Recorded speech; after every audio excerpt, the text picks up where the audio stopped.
Thanks for staying with us. So it's Thursday. We love to discuss family and loved ones. And today we're talking about a conversation concerning parenting. One of Nigeria's on-air personalities, Toolz, recently put out a tweet on X saying that, do you think it's easier to raise children now, or was it easier during her parents' time? And then she was reflecting on how she grew up in a large family. So many of us had 6 siblings, 7 siblings, quite a number of people, and there were cousins, there were aunties in the house. And today, how easy or difficult it is to have more than 1 child, or even 2 children. Some even have 4. Imagine this economy. So, why are you laughing? So, so the conversation really is about, was it easier then than now, raising children? It's back to school, the kids are going to school on Monday, there's a lot of shopping going on, and I'm thinking you have to buy for 4 kids, you know? And so that's the conversation today. You can call us on the numbers on your screen, 081-0764-1679, 090-241-63440. You can also tweet to us at TVC Connect. Please hashtag YourViewTVC so we can read the tweets. You know, when I recently traveled with my daughter, and I went to my sister's house, and, you know, she went shopping for her, you know, cereal, just stuff to make her comfortable. And she just woke up in the morning and said, Mommy, this box of cereal is mine. Mine alone. I don't have to share it with other people. And the blessing will say, should be measuring, making sure that everybody has equal. This one is mine. I can take it as many times as I want. Every time. So for her, she's like, man, sometimes I just want to be the only child. You know? And I'm like, hey, good for me. It's economically affordable for me. But I mean, that was just an aside. But going by what Toolz was saying, you know, people are really struggling. We're having fuel issues. We're having Band A issues. We're having school fees issues. We're having salary issues, we're having inflation issues, and people are still having children. See, so I didn't join the people that voted on her page. When I read it, I was like, it had to have been easier by the time of our parents. But I wasn't talking economics, because even back then, they had to do some rationing. We used to share fish growing up. So my sisters and myself, we would eat from the same plate. They give you a piece of fish, you will cut it, you will share it. You know, I miss it. Now that I have cow in my freezer, when I see my sisters, I eat well. It's still that competition of who eats fast. You know, it's loving, it's bonding. But then the values were not as eroded as what we see now. Now you're afraid to let your child walk outside. It's difficult now. I grew up, I will walk away. As in my parents used to come and find me where I'm sliding up from sand hills and bring me home and I'm safe. I'll do it every single day till I was here. Nobody violated me, nobody raped me, nobody, you know. Now you do it as a parent, your fence is not high enough to protect your child, you're in trouble. They cannot go out to ride bicycles. So it's tougher. You have to sit and parent your child. That's the truth. Those days, everybody was my mother. I can be beaten by one mother today. My mother was, hey, she's your mother too. Now, if somebody were to beat my child, I'll be checking whether they were abusive of my child. How did she slap you? What happened then? I'll still go and confront the person. Hey, my daughter said you were slapped. Nobody asked anybody for the beating I got growing up, you know. So it's tougher now, not economics. The economic issues of Nigeria have grown with time to face everybody. Even that time, to tell you economically it was difficult. What were they earning? I saw my dad's paycheck one time. It was 60 naira. We were 4 then. So imagine if we had to share it. And I saw that 40 naira left 60 naira to the village because my grandfather was alive. He had younger ones. So it meant that he ran his family of 4 with my mom with 20 naira. So economic issues have always been. That one no shock me. But you see this new development of several forms of things that I could not fathom as a child. If I see my child playing outside for too long, I check the time, he's not around, I can't see him. I will start panicking as a mom. Those days, you will go, you will come back. You can leave your child on a football field to play, and you come and pick him the way you left him, safe. Somebody else can watch him and escort him home. If I don't show up at Arabic classes, my father would know at Ishai prayers. Imagine that. So, but now it's no longer like that. I'm just praying for safety. What do you think? So, you know, a lot of people said it's much easier. So that's barring finances and the economy. It was much easier raising children then than it is now. But just for conversation's sake, I would like to say that maybe it is, in so many ways, it is easier now than it used to be. Now, parents are more informed. about issues, about mental health issues. So things that parents didn't even think about, and children went through a whole lot of almost abuse, physical abuse, because they will beat you, because you're not doing what you're meant to do, you're not doing well in school. No one ever put into consideration what your mental health was. But parents now are better educated on that. When it comes to our nutrition, you just ate anything, you know? And a lot of adults then, or a lot of people, you'd hear that sicknesses like diabetes, all those sort of things, hypertension, was just a given that, you know, as you grow older, you become that. That's because our parents didn't understand nutrition. They didn't understand, you know, you have your sugar, you have whatever, and you'll be fine. Children were growing up and they were being quite obese. But now our parents, at least us as parents, are better informed. We are understanding what to give our children. Then, you know, some people will tell you that there used to be a time you put your child in, like, it was easier. It's easier now to keep your child alive than it used to be then. Your child, you drive cars without seat belts. You get on bicycles without helmets. You know, there's so many things that we have put in place to protect children. Then health-wise, you know, health has gone, there's a increase or there's an improvement in health that, and health interventions that we have learned. And so parents are able to, you know, when your children get sick, you're able to pinpoint what it is that is the problem. You know where to go to get health interventions and things like that. So in some ways, this new world with the new technology, with the new information, has made it easier to raise children than it used to be. I remember I had a cousin then that he was a little kid, and he was traveling with his family from Ibadan to Lagos, and he sat in front. They carried him, front seat. Back then, you can't do that now for the child from traveling, and that was totally off. So information now, you know that children sit at the back. So those are the kind of things that is different now. Okay, so my perspective on this is that there's no such thing as the good old days. Everybody just wishes, or maybe what we're complaining about today, 20 years from now, somebody's good old day. The people who are children would say our parents had it better. The same, they would also have that, they will share that same opinion because they will be dealing with a new set of reality of challenges. Our parents had their own challenges, we have our own challenges, our children will have their own challenges. The Bible says that each day there is enough trouble for the day. So we don't need to go and borrow trouble from tomorrow's own. We don't need to start feeling bad about the fact that we were not born 20 years ago. If I had my children 20 years ago, I probably wouldn't be dealing with this. You are equipped to handle the challenges you're facing today. Don't wish on the past. Don't dream about the future yet. Focus on today. And I also feel that sometimes we feel overwhelmed because we feel we are alone in the challenges we're dealing with. Because we also don't know what the future, we don't know if it is working. For parents, they're like, oh, I'm correcting this child, I'm doing everything. Is he hearing me? Is he entering the person's mind? You're feeding your child, you're wondering, am I feeding this child healthy? So there's this constant questioning.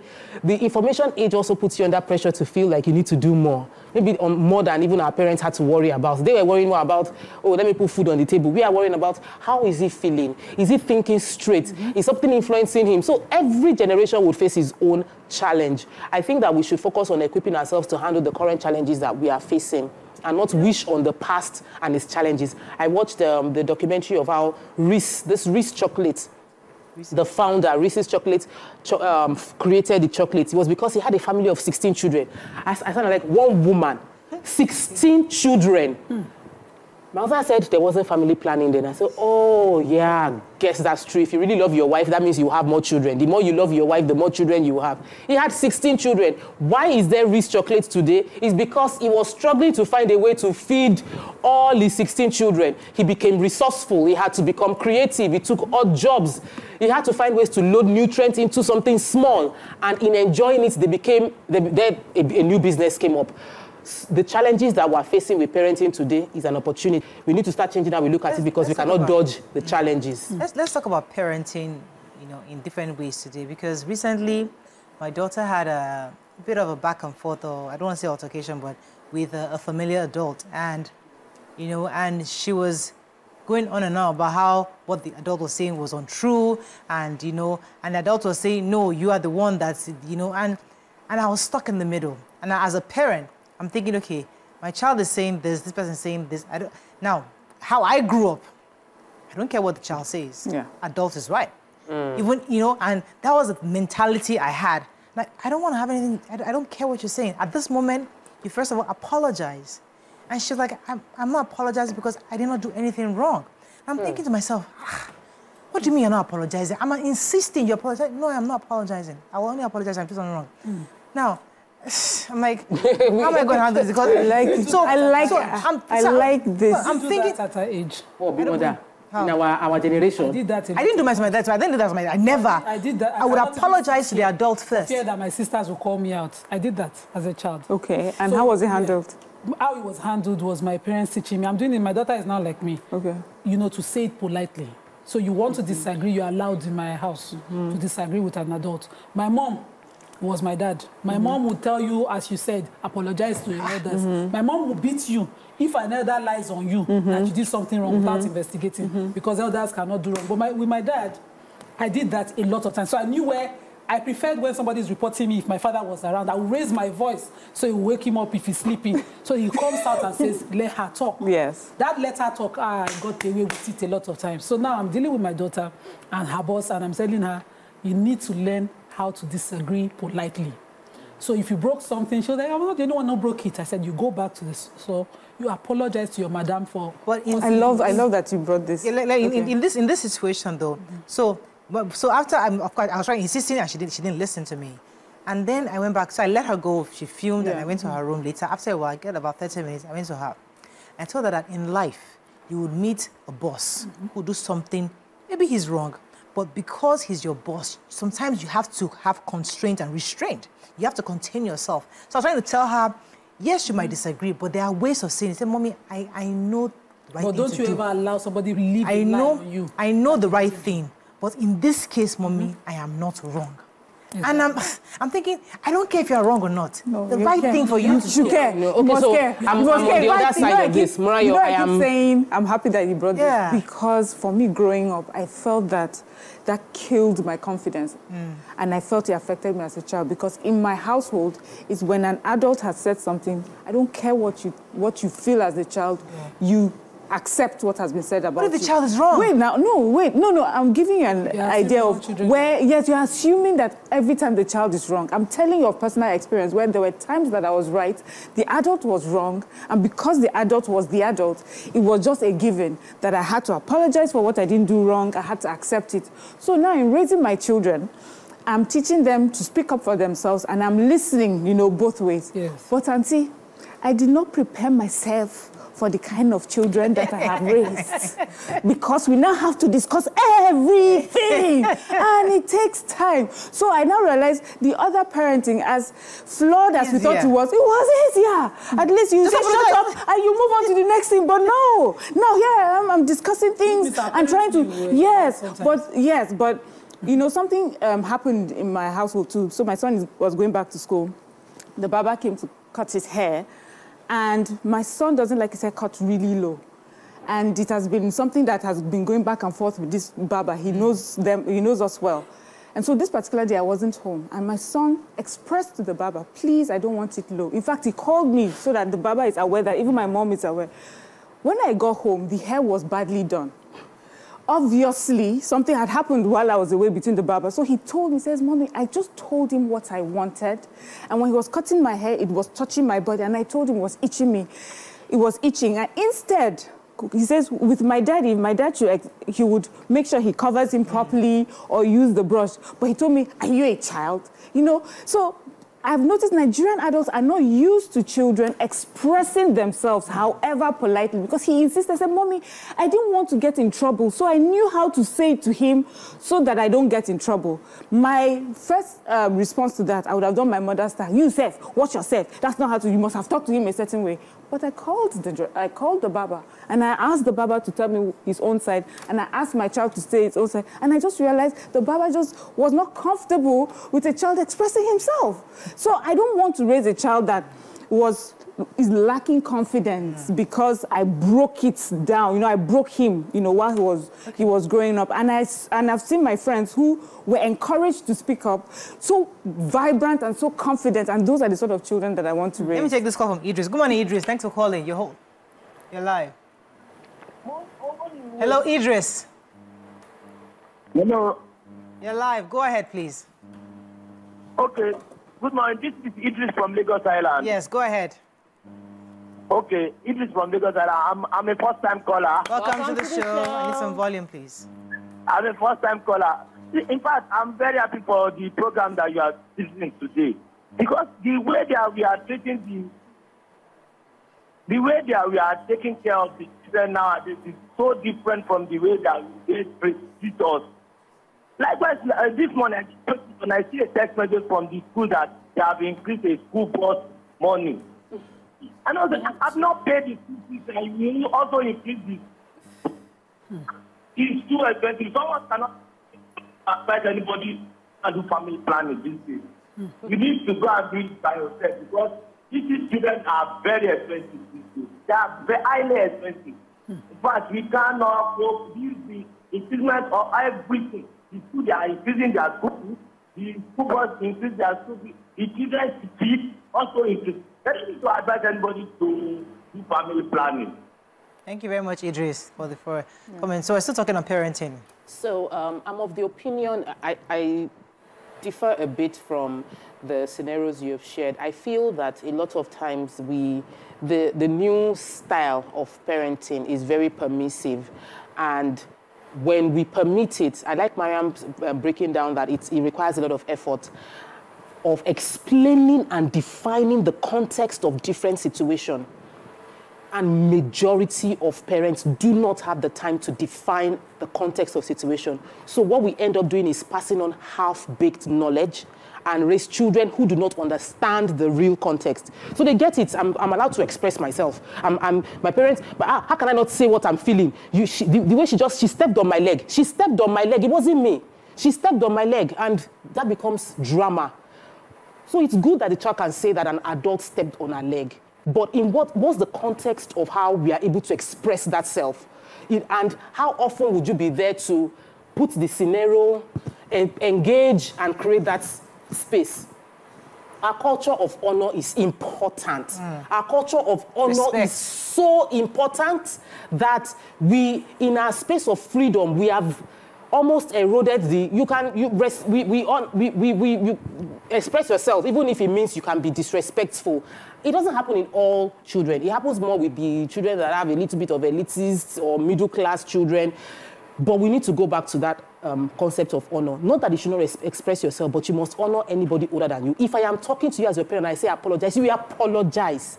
You can come back and tell me, Mommy, I didn't like the fact that you told me to apologize. I was very right. But on that point, because if you don't recognize how to honor my voice, the day I tell you don't cross the road, you will cross and motor will jam you. You must be able to know your parents' voice. You cannot honor and obey everybody, but you must obey your parents. If I say kneel down, you will kneel. You don't like it, you are complaining, Mommy, I don't know. Maybe the kneeling down is not to punish you, but it's because something is going to pass through your head. So the moment you are grandstanding and saying, no, I don't want to kneel down. Mommy, but I have a right to stand up. Kneel. You deserve a slap. May I? Kneel. May because you established your point. Because if I tell you to kneel, I am saying it from the position, and that is because you're a child. When you become an adult, when you are 18, 21, 25, you are a fool. This is you. You cannot impose your will on another person's child. But on your own child, we will have a conversation. You and I will talk. Because a lot of times we have permissively raised children we cannot talk to. I cannot count the number of messages I've gotten from parents who are saying, my child is saying A, B, C, D. He wants to commit suicide. I did not let him do this course. He's throwing away his life. You can't even talk to your children because you have raised children that can talk. You will talk, or you will talk to me. Like a child should be able to express himself to his parents. But if a clear instruction is given, if I say don't drink that water, oh God, don't drink it. Because you know I love you. And that water might be poison, but you don't know. They say that what you see as a child, a parent might see it as in like the things that I'm seeing while sitting down, you cannot see it while standing up. That honor should be there. Even if you disagree, obey, then we will have a conversation after. But if that's 1 minute of disobedience can cost you your life. In a lot of cases, it has happened. I like what you said. Honor is important. Let me pause you. I have to pause you. Another Idris is on the phone. Good morning, Idris. Hello, good morning, Idris. Go ahead, Mariam. Okay. honor is important, respect is important, and that is why I will talk about how I'm raising my children to respectfully disagree. But I can get where you're coming from because maybe you don't understand context. Do you know that there are some children that have never been able to open up to say that they were abused by family members because of this thing? So what I have seen some things, right, that I would rather my child be disrespectful than I cower that child to silence. You as the parent, you need to be able to... No. Please, no, let's put it in context. I said you can disrespect, you honor me, parents. I don't, your relationship with other people might differ, you expressed yourself, and you said some things that were outside of what I said. It's not about me. You know, you're expressing yourself, and now I'm expressing mine as well. So I'm talking to situations where, in wanting to insist on that respect, you cower someone into silence, you break down their confidence, you stop them from speaking their truth.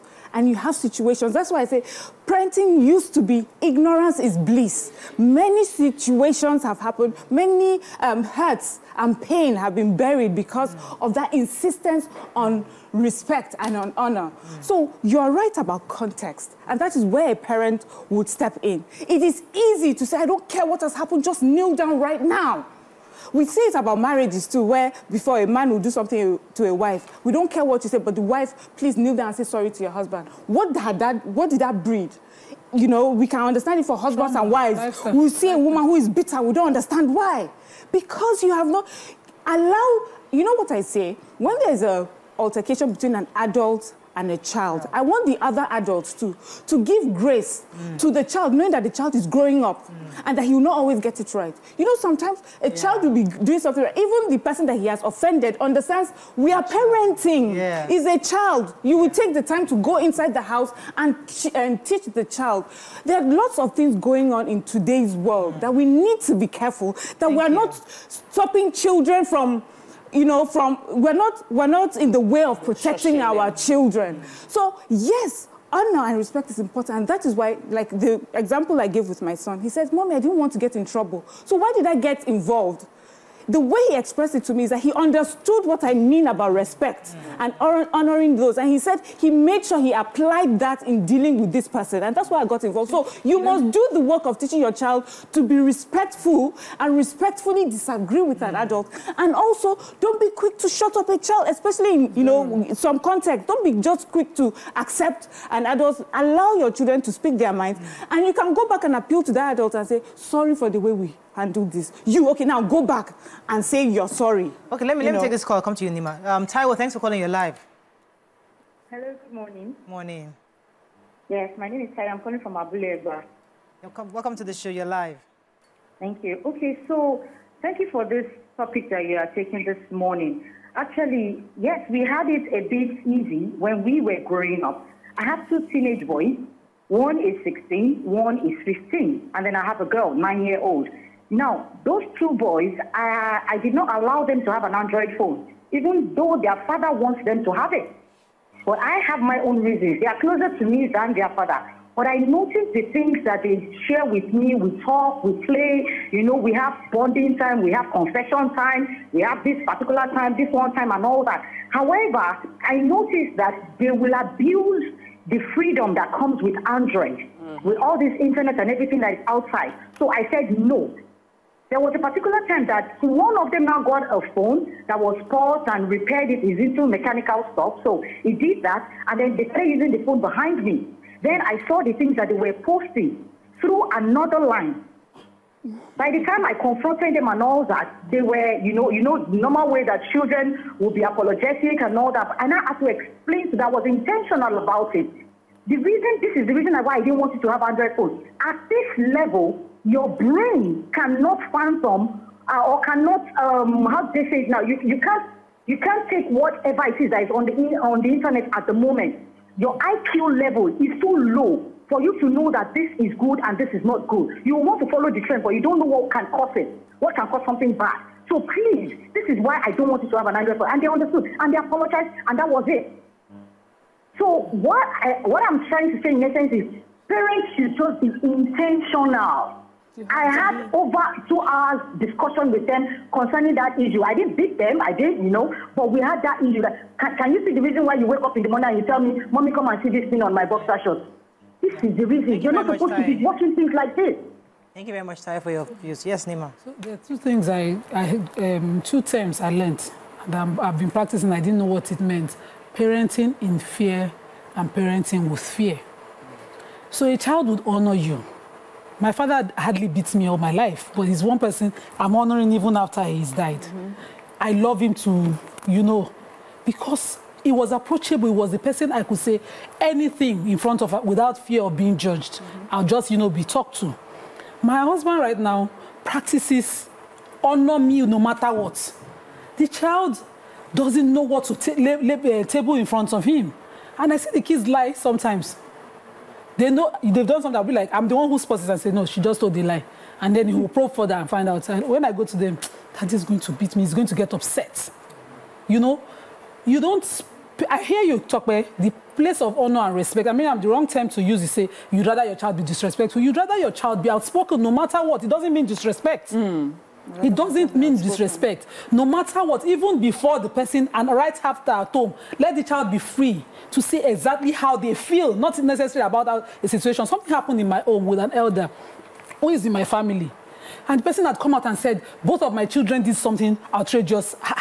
Ordinarily, even I myself dare not look at that elder's face. But I thought, no, this is not possible. But because of the way I was raised, my husband had swallowed it. We're in trouble, no. And I was like, no, that's not possible. Those are not the kind of kids I'm raising. Which children are you talking about? And she was, get me cane. I said, you can't know. And when we investigated, the adult was mistaken and told a blatant lie against both children that I birthed. That's the point. Because if you want to lie about your children, it's okay. But when you choose to bring the lie this way, I cannot be the one to then honor you. That was the point. She heard me screaming at the top of my lungs, how dare you? And she was, by morning, everybody are taking their place. We could not talk to each other. But I forced the addressing of the situation. And I hated the fact that no apology was directed to the children till date. Because I'd rather that, because that's what bonds children. They won't forget. No, never. Every time they hey, I don't even want them to come and call me names. I suffered it too many times. I say, my aunties just needed me to disrespect them by saying, I can't go somewhere, I'm reading. And they'll go and tell my mother, you see that animal child, I'll be beaten. My mom will beat you. Let me take this call from Esther. Thanks for calling. You're live. Good morning, Esther. Are you there? She put us up on hold. So, now, Mara, please let me finish. So when you parent with fear... Hello, Esther, are you there? Yeah, I'm here. Please go ahead, you're live. Okay, so I want to say something about because the people around me and around people around me to keep them very complain that some adults don't actually listen. Oh, Esther, we really wanted to hear you. I'm so sorry. There was noise in the background. Go ahead, Nima. So, when you parent with fear, your children either do everything and anything you want because they fear you. And you are also afraid of what they will turn out. So, both of you are just damaging each other using the wrong tool. But when you parent with love and in love, a child, I used to say to my kids, I feared anything I did, any action I took all my life that would hurt my dad. But you see my mom on a regular, we test it. Because I would say, Chebina, you give me this mark, you go still beat me now. On a regular. But my dad just had to say, I'm disappointed that you see the way I will enter ground. I'll be like, ground open, let me enter now. I'll be so embarrassed. Just to say, no, this is not the expectations I have of you. So you raise your child to honor you, not with fear. Yeah. When you tell that child, this and this and this are the things I would like to do, the child would love to do them, own them as their decision, and honor you. I've always said, this conversation with both of you, as you were talking, you see, I dreamt of, I wondered of, it's my husband and me on the other end of each other. So, Let me take, wait one second, I'll come to you, so wait a second. Let me take Samuel. Good morning, Samuel. Thanks for calling. You're live. My name is Samuel. Yes, go ahead. Okay, yes, so concerning the parenting and then children, when I was quite young, I'm still young though, but when I was still coming up, my parents were bringing me up, there was this kind of, there was this level at we were able to speak. We can't just talk at any point even to adults, even to our parents. You know, we have this fear that, what if I say this, or what will the outcome be? What would that be? What would this be? But now these days, children have the level, like, I mean, the highest level of confidence that they can just snap out the words from their mouth and be like, where is this coming from? Like, where did you get this confidence from to say all of this? I mean, the way we were being brought up then is quite so different from how children are being raised now. Because... Oh, I lost that someone. Okay. You're still there? Yes, I was having a discussion with my sister, and there was a little girl there. I just said this is how, but the next thing I would just hear her say the same thing. The next day, and she was like, I thought you said this thing was like this. How is it not like that again? I was like, what is it? Like, the confidence she just brought in to the conversation was, right. I was surprised. Yes. I was like, wow, really? From you? You know, if it back then, I would not dare raise up my voice and say, is this, is that. I just believe that we should just maybe adhere and treat them the way that they should respect. Thank you, Samuel. You know, I'll come to you, Tope, in a second, because I wanted to just finish up that experience that happened with my own child. And after I let her cool off and I went to her, we had almost like an hour conversation. And I got more information from where she was coming from based on the experiences she's had with this adult and all the... So I knew better where that hurt was coming from, what she was dealing with, where the hurt was coming from. And I was able to handle it because we had a series of conversations even after that. So there are different ways. Eventually, the whole thing was resolved. But that was an opportunity for me, was a teaching opportunity to let her understand the respect. Because I hear Tope also, there's a part of you that you must honor an adult. But there's also a part for you to express your and there are ways of doing it. So we're able to come to an agreement that, okay, this is how it's done. I see your point, but there's also a way. Because you will meet bosses who would hurt you. You will meet your husband, you meet your family, you meet a lot of people out there. When you get into university, people will hurt you bad. But there are ways of expressing that hurt. You can voice it, but not disrespectfully. So I think that was why we were able to meet ourselves halfway. So you see, the thing about context is that everything we have said, within the context we have said it, is right. And when we are giving advice to parents or sharing our experience as a template to help parents navigate the challenges they are facing, is that they will have a robust tool to help them. I stand on the conversation. Nima said something. Love is the strongest motivational force. You cannot, is this like it will motivate someone? It is the love for someone. It's the love for God that will compel obedience. It's not the fear of the consequence of the action I take. It is the fact that I cannot do this and hurt God. That was what Joseph said. It is not that, I cannot do this and go into hellfire. Hellfire cannot stop you from sin. It is, I cannot do this and hurt the person I love. So love being the basis for the honor is extremely important. However, when we have the conversation, children must be able to know that I will do things I do not love. I will say things, I will be faced with situations that I will have to do things because I honor. Obeying, you might be running and trying to achieve a goal. And then you meet a circumstance in front of you that is uncomfortable. When you spoke about work environment, I'm dealing with some adults now that I felt these things should have been handled in their life when they were children, but they were not handled. So borrowing from what Nima said, which I agree with, even what Mariam said, Mariam has not said that you should not listen to her as a parent. Mariam said that you must open up yourself so that your child can be able to speak to you freely. My point on obedience and honor is not that we don't want to listen to what the child is saying, because some people are commenting, I don't want to be taken out of context. Honoring me as your parent is not that I will not listen to you, but honor me so that when I say something, if we've created a pattern where you feel we argue it out all the time, if we argue out all the time, the day when my voice is supposed to preserve your life, you will be compelled to argue out with me. So we must create that boundary so that you are not arguing out with me on the day when it is extremely crucial. Jump, jump, jump, and you stay. That is why I'm saying there should be that respect, that demarcation. Also, as parents, we need to be calm to understand situations. Many times, parenting, when you are jumping into a situation, you probably would make a mistake. In my house is more of my maid. It is my maid and my children. My maid and my children. Daniel took the milk. The milk is low. It's Daniel that took it. I'm like, no, it might not be Daniel. It might be the dad. I actually had milk that night, and I really rarely touched the bottle. I don't take powdered milk. But that day I took milk, and then she opened milk the next day and assumed that since the milk has gone down so low, it is the person. This is the person that took it. I said, no. You are accusing him, and you should have known. So I know the importance of being able to raise children, able to express themselves, but we must always put in a balance in the conversation, and it requires time. You said you spent an hour. The caller said she spent 2 hours going over how it is important. Parenting requires time. It requires us learning. Yeah. It requires us improving ourselves as adults. The quality of your journey. I've been a parent for how many years now? 12. My child is 12, I'm 12. Just as the child is also learning the journey of being a child, I am learning the journey of being a parent. But because I'm an adult, I must expose myself to more knowledge to help me better parent. Okay, it's a constant learning journey. Let me take this call from Ike. Thanks for calling. Sorry for keeping you. I'm so sorry, Ike.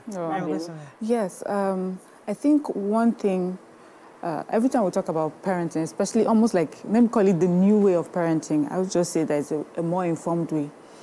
We just immediately think it's permissive parenting. It's parenting that we allow children do everything. But the fact that we're giving children more opportunities to speak does not mean that boundaries are not being set. Exactly. So this particular kind of parenting I'm talking about is very different from permissive parenting, where a child is just supposed to go all out and do everything. This parenting I'm talking about recognizes that the child has rights and a sense of dignity. So if I have a child who I've raised a certain way, who is confident, can speak out, understands boundaries, and insists to me on that I say, go and visit this auntie. I'll come and pick you and says, I'm not going. I'm not comfortable, I'm not going. Go first. And I say, go first. I hope, you know, yes, that's wrong parenting. But there's a parenting where it's sort of like what I had, which is I would go, no matter what I meet there, because I've been told. But this parenting that I'm advocating and I'm trying to do myself is that it will allow me to have the conversation of why not? Why do you not want to go? Let's sit down and have this conversation. Let me give you something that sort of parenting did to me. I feel that, you know, that's why I'm so passionate about this. There was a time help, you know, in my auntie's house, a help reported something and it was a lie. It was a lie because this help and I were just clashing. He was doing a lot of things that were just not true. But much older help. And then my auntie called us, gave us the floor, right? But this is me much into my teens. I've been used to a particular way of being raised. And they say, okay, both of you speak your minds. And he spoke his mind, finished speaking his mind, and he left. When he left, then I said, but it's not true. They said, why didn't you speak up there? I did not know why. But now, as an adult, I know why. Because every time I'm in front of an adult, I'm meant to shut up and listen. And whatever they say is okay. So at the time I was expressing, it was too late. That feeling, that thing broke me. I said, I don't want any of my child to ever find themselves in a situation where they don't think they have the confidence to speak up for themselves. They're given the floor. So for me, that's where it's coming from. But I also understand boundaries. You know, I say to you that I'm raising these children and I'm realizing I'm dealing with some things that my friends are not dealing with. You know, there's some children, all you need to do is just look at them. They'll just adjust and everything, you know? Not my children. I need to figure out how to do it. But I also understand what I've been told is they're also growing, right? So adults, when our children are growing, adults around should understand that these are growing children. That the parent that is handling them, as you can see, that parent is trying. They are headed somewhere. Don't just judge a parent in the midst of raising children. Yeah. That was the part I wanted to even talk about, because I think I got that from you this morning, which is something that engaging the adults involved. That, okay, we are all raising these children together. So you also must be magnanimous to say, let's have a conversation. That thing that happened, let's resolve it. You must be able to call the child. The child shouldn't be the bigger person who says, come and meet you. Yes, sometimes the child should. But as understanding that this is a child, we all need to use this as a teachable moment for this child. So let me highlight to the child what the child did wrong from my own perspective. This is the child's view, and then meet ourselves halfway. But it's important for us to involve the adult in our circle. Let me take this call from Magodo. Thanks for calling. You're live. Hello? Hello? Okay. Hello? Yes, you're live. Go ahead. Say comment on social media. Can you hear me? Yes, very clearly. Go ahead, please. Okay. I was saying, there are some students, children, because I'm a student myself, there are some children that just like to settle themselves, like me. So when students or children have to spread themselves, It's hard to hear. It's muffled. Hello? It's muffled because you're probably in the toilet or somewhere. There's a lot of echo. We can't hear you clearly. If you can step out a bit. Hello? I really wanted to get that. Okay. So, like I said myself and my husband are parenting two different styles. So, he's raised by, of course, an ex-military man. They know they talk where an adult they talk, you know, and your parents know better than you.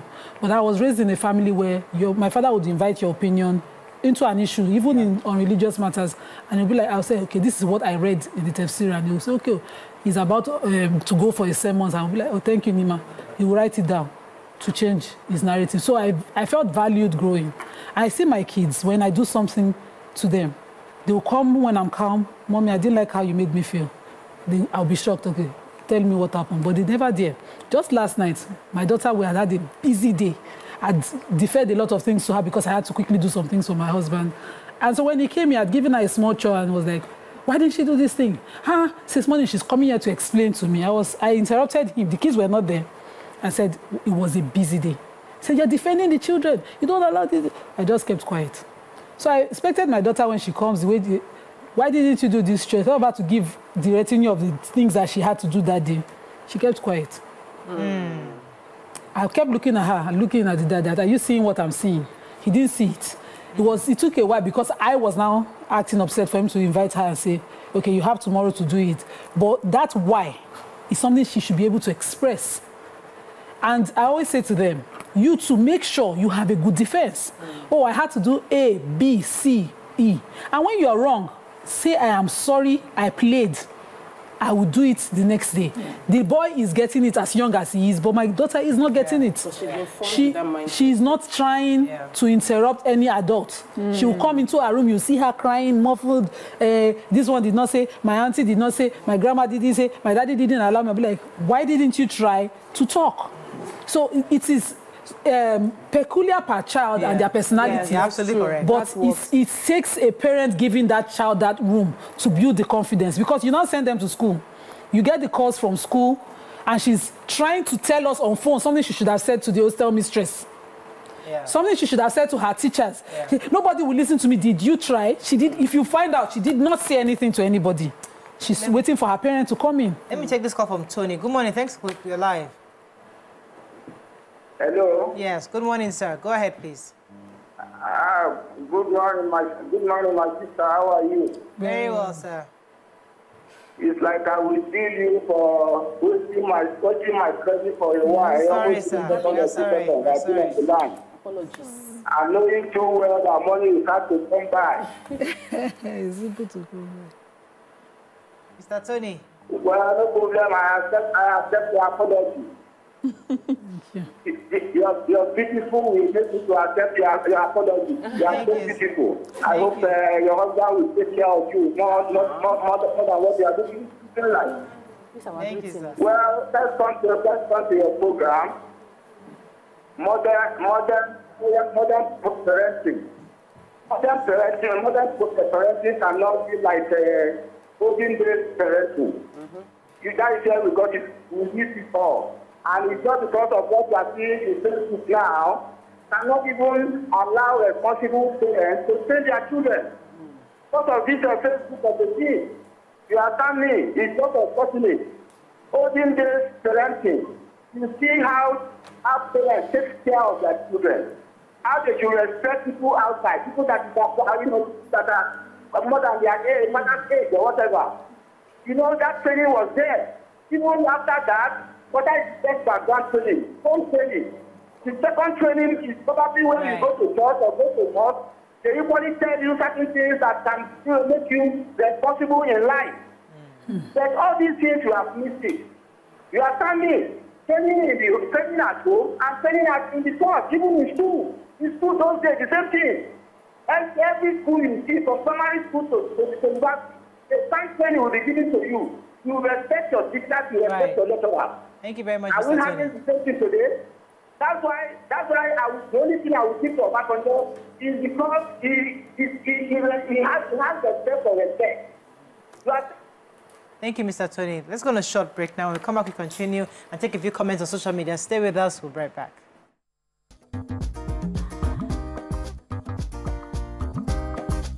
Stay tuned. Your View will be right back.